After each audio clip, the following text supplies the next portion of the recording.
ఈ మధ్యన ఈ డైటింగ్ అనే కాన్సెప్ట్లు బాగా పెరిగిపోయినాయి. ఈ డైటింగ్లు ఎక్కువ రోజులు పనిచేయాయి. వాస్తవానికి గతంలో డైట్ చేసి బక్కగైన వాళ్ళు భవిష్యత్తులో మళ్ళా బరువు పెరుగుతారు. ఎట్లా అంటారా?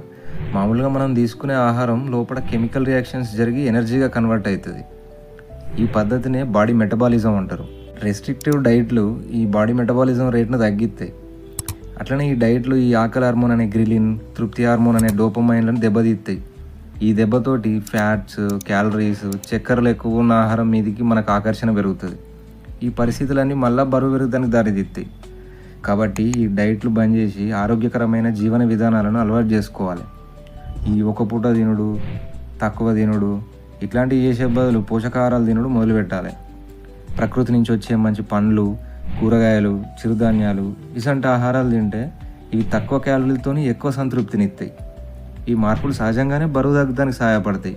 ఈ డైట్లు చేసుడు ఎందుకు, ఆరోగ్యం దెబ్బ తీసుకున్నాడు ఎందుకు?